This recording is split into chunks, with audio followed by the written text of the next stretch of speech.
Hello, good morning student. I am Navin sir. Now start chapter 10 quadrators. ठीक है, क्वाड्रेटर कैसे कहते हैं? जिसकी चार साइड होती है उसे हम क्वाड्रेटर बोलते हैं, जिसमें हमारे चार ही चीज, एक तो होता है वर्टेक्स बोलते हैं, ए बी सी डी, ये हमारे वर्टेक्स होते हैं। और यही हमारे एंगल, ये चार फोर एंगल्स होते हैं, ए बी सी डी, चार साइड होती है, A B C D A D. ठीक है, ये हमारी साइड ऐसी, ये डायगोनल्स होते हैं, ए सी डायगोनल्स होता है, एक होता है बी डी डायगोनल्स, दो डायगोनल्स होते हैं। इन्हीं के आधार पर हमारे एडजस्ट साइड होती हैं, अपोजिट साइड होती हैं, अपोजिट एंगल्स होते हैं, और अपोजिट एंगल्स होते हैं, अपोजिट साइड होती हैं, एडजस्ट साइड होती हैं। कौन कौन सी होती हैं देखिए।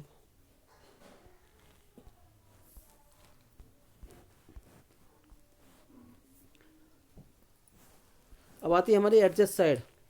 कौन सी आती है? Adjust side. यानी जब ये हमारा क्वाड्रेटर है तो इससे जो एक दूसरे से जुड़ी हुई साइड होती है, ये वाली साइड इससे एडजस्ट, ये साइड इससे एडजस्ट, ये साइड इससे, यानी ए बी सी डी। तो A B line B C से, B C line C D से, और C D line A D से, ये एडजस्ट हो जाती हैं। ऐसी अपोजिट साइड होती हैं। अपोजिट साइड आमने सामने की साइड, इस तरीके से आमने, ये साइड इससे इक्वल है, ये साइड इक्वल नहीं होती, अपोजिट साइड कहलाते हैं इनको। ये साइड इससे अपोजिट है, ये साइड इससे अपोजिट है, यानी ए बी सी डी से और बी सी ए डी से। ठीक है, ऐसे हमारे कौन से होते हैं? कॉन्सिक्यूटिव एंगल्स होते हैं, जिनको हम एडजस्ट एंगल्स भी बोल सकते हैं।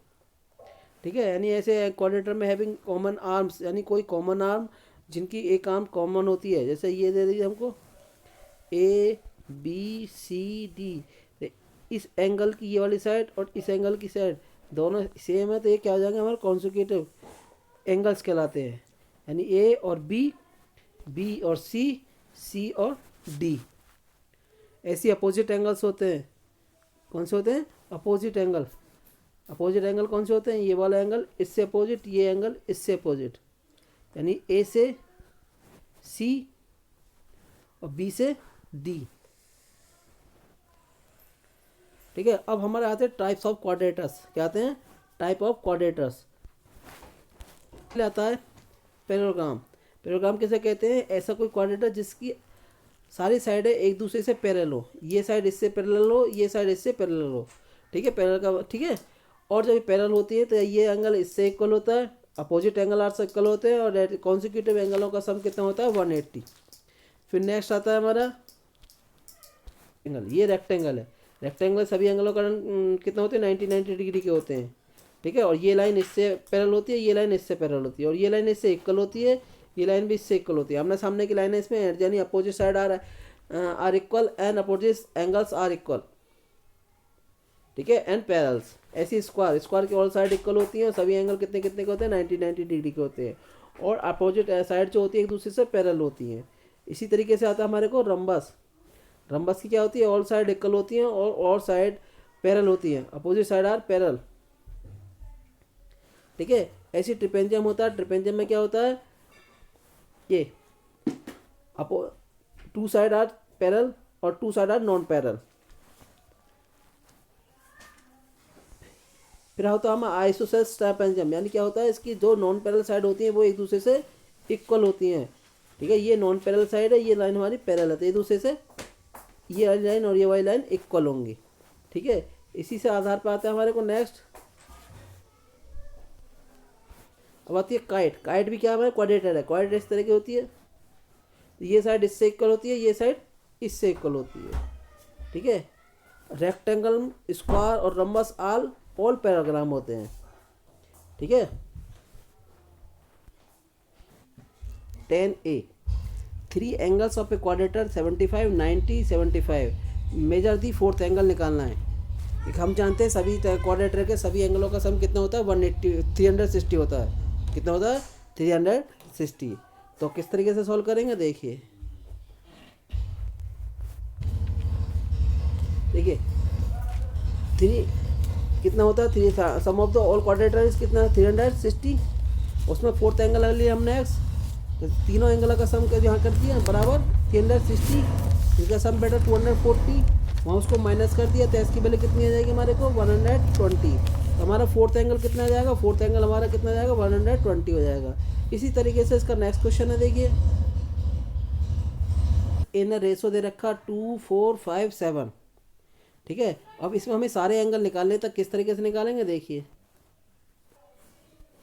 Late the angles 2x 4x 5x 7x। Sum of angle के 360, तो 2x 4x 7x 5x 7x सभी को ऐड कर लिया, कितना होगा 18x। 360 18 का डिवाइड कर दिया होगा 20। अब सभी एंगल हम फाइंड कर लेंगे, किस तरीके से फाइंड करेंगे। 2x बराबर 20, तो 40 का 80 का 100 का 140 का, इस तरीके से हम क्या करेंगे सारे एंगल फाइंड कर लेंगे। इसी तरीके से क्वेश्चन नंबर नेक्स्ट देखिए, कई फिगर दे के एडजंक्ट फिगर ABCD ये ट्रिपेजियम है, जिसमें AB पैरेलल टू किससे DC से, जिसमें एंगल A हमारा 55 का दे रखा है, एंगल B दे रखा है 70 का, एंगल C और D फाइंड करना है, एंगल C और D। ठीक है, तो किस तरीके से फाइंड करेंगे देखिए। तो DC पैरेलल है तो एंगल और D निकालना। एंगल A कितने का देगा 55 का, एंगल A प्लस D कैसे हो जाएंगे हमारे, कोइंटी एंगल भी बोल सकते हैं, कॉन्सिक्यूटिव इंटीरियर एंगल भी बोल सकते हैं। तो इनका जोड़ कितना होगा 180। जब ये पैरेलल लाइन है तो उसमें से हम माइनस कर देंगे तो कितना आ जाएगा 125 का, 125 का आ जाएगा। हम अब जानते हैं कि आल्सो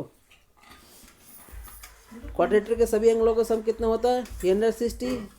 3 एंगल हमें फाइंड है, तो वहाँ से इन सबको सम कर कर और 360 में से माइनस कर देंगे तो हमारा C की वैल्यू निकल जाएगी। इस तरीके से हम सारे क्वेश्चनों को सॉल्व करेंगे। नेक्स्ट क्वेश्चन देखिए, क्वेश्चन नंबर 4। इन द हमें ABCD एक स्क्वायर दे रखा, उसी के ऊपर एक हमारे क्वाड्रेटर बना हुआ है। ठीक है, क्वाड्रेटर की सारी साइडें इक्वल होती हैं और स्क्वायर की भी सारी साइडें इक्वल होती हैं, जिसमें हमें फाइंड करना है AE और BE। प्रूव करना है एंगल DAE 15 डिग्री। कैसे फाइंड करेंगे देखिए। अब क्वेश्चन नंबर 4, हमने कौन कौन से ट्रायंगल लिया। एक तो लिया ट्रायंगल ADE और BCE, ये वाला और ये ट्रायंगल।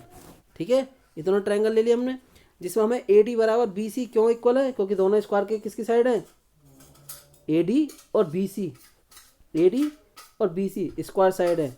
ये इसलिए ये दोनों ले ली, ये कैसी है इक्विलेटरल ट्रायंगल की साइड है। ठीक है, और ADE और BCE इक्वल किस तरीके से, ये हमने प्रूव करा। किस तरीके से प्रूव करा देखिए। ADE में दो एंगल आ रहे हैं ADC और CDE। ADE स्क्वायर का एंगल है और CDE ट्रायंगल का। स्क्वायर के सारे एंगल कितने को होते हैं 90 के, और इक्विलेटरल ट्रायंगल के 60 के, दोनों का 150। ऐसी सेम BCE निकाल लिया दोनों का। क्यों कि ये कैसा एंगल है, एक ये वाला एंगल और ये वाला, ये एंगल कितने का 90 का, ये कितने का 60 का। इन दोनों को हम ऐड कर लेंगे तो 150 का आ जाएगा। इसी तरीके से इसके आ जाएंगे 150 के। इस तरीके से इनको हम प्रूव कर देंगे कि हमारा क्या हुआ, ये हमारा 150 का है। तो अब इसकी हमारे क्या क्या क्वाड्रेटर की ट्रायंगल की तीनों चीज़ें मिल गई। कौन कौन सी, दो साइड एक एंगल। तो ये क्या जाएगा हमारे को सिमिलर कॉन्करेंस हो जाएगा। कौन से क्या पढ़ते AE इक्वल BE, ये क्या हो जाएगा हमारे को CPCT से इक्वल हो जाएगा। किससे CPCT से। अब ट्रायंगल लेते हैं हम ADE। ट्रायंगल लिया हमने ED बराबर DA। ये दोनों एंगल हमारे इक्वल हैं। ठीक है, दोनों जब दोनों साइड इक्वल होते क्या होगा, दोनों जब दो किसी ट्रायंगल के दो साइड इक्वल होते हैं उसके नीचे बेस एंगल भी इक्वल होते हैं, तो ये बेस एंगल हो जाएंगे। अब ट्रायंगल के तीन एंगल जोड़ 180 होता है, DA बराबर ये, तो AD की वैल्यू कितनी आएगी हमारे को 15। इस तरीके से हम इन क्वेश्चनों को सॉल्व करेंगे। ठीक है, थैंक यू।